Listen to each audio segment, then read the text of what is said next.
Bismillahirrahmanirrahim. Assalamualaikum warahmatullahi wabarakatuh. Alhamdulillahilladzi hadana lihadza wa ma kunna linahtadiya laula an hadana Allah. Asyhadu an la ilaha illallah wahdahu la syarika lah wa asyhadu anna sayyidana Muhammadan abduhu wa rasuluhu la nabiyya ba'dah. Ikhwani wa akhwati al-a'izzah, peristiwa bersejarah lainnya yang terjadi di bulan Ramadan adalah Perang Tabuk.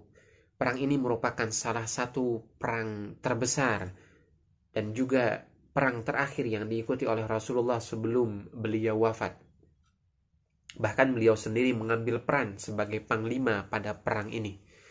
Peristiwa ini terjadi pada bulan Rajab 9 Hijriah dan berakhir pada 26 Ramadan. Peristiwa ini terjadi di salah satu kota yang terletak di antara lembah Al-Qura dan Syam, yakni Tabuk, yang mana jarak Madinah dan Tabuk sekitar 770 km. Di antara penyebab rencana terjadinya Perang Tabuk adalah Rasulullah mengetahui informasi bahwasannya Raja Heraklius, pemimpin Romawi, mempersiapkan pasukan besar untuk menyerang kaum muslimin yang berada di Madinah. Merespon hal tersebut, Rasulullah menyiapkan sekitar 30.000 kaum muslimin untuk melakukan perjalanan ke Tabuk. Maka kemudian Rasulullah bersama dengan kaum muslimin melakukan perjalanan menuju Tabuk yang memakan waktu kurang lebih sampai dengan 30 hari. Medan yang mereka tempuh sangatlah sulit. Selain daripada keterbatasan bahan makanan, mereka harus menghadapi panasnya gurun pasir. Konon diceritakan panasnya ketika itu bisa sampai mencapai 50 derajat Celcius.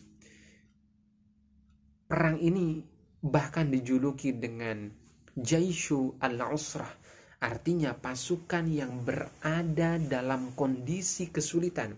Bahkan saking sulitnya ketika itu, satu unta harus dikendarai oleh 10 orang sahabat secara bergantian.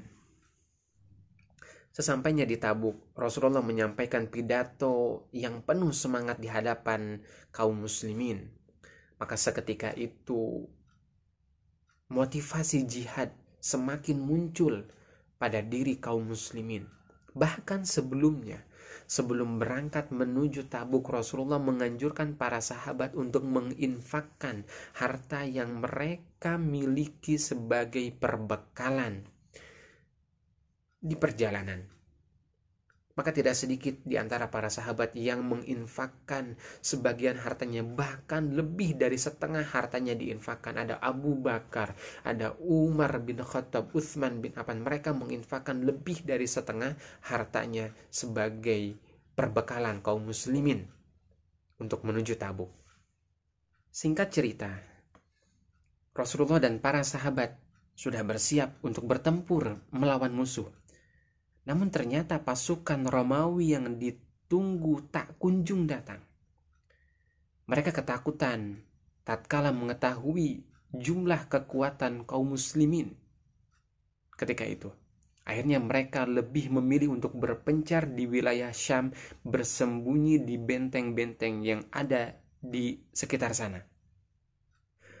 Lalu akhirnya Rasulullah SAW memutuskan untuk menetap sementara waktu di Tabuk.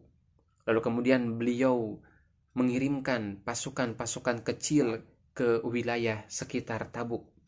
Tidak sedikit di antara pemimpin suku, pemimpin kabilah yang berada di sekitar Tabuk menawarkan perdamaian kepada Rasulullah dan sahabat. Hal ini tentunya semakin meningkatkan kewibawaan Islam. Tentunya kepergian Rasulullah SAW dan para sahabat ke Tabuk memberikan hikmah yang sangat besar. betapa perang ini dianggap sebagai ajang latihan fisik kaum muslimin, di mana mereka membutuhkan waktu sekitar 50 hari berangkat dari Madinah menuju Tabuk, perjalanan yang begitu panjang, kemudian pasukan tidak kunjung muncul, kemudian mereka berdakwah di sekitar Tabuk, kembali lagi ke Madinah, memakan waktu sekitar 50 hari. Maka tentu tujuan dari perang ini adalah untuk mempersiapkan kaum muslimin dalam memikul risalah yang lebih besar dalam rangka melindungi penyebaran Islam di Jazirah Arabia. Allahu a'lam bissawab. Wassalamualaikum warahmatullahi wabarakatuh.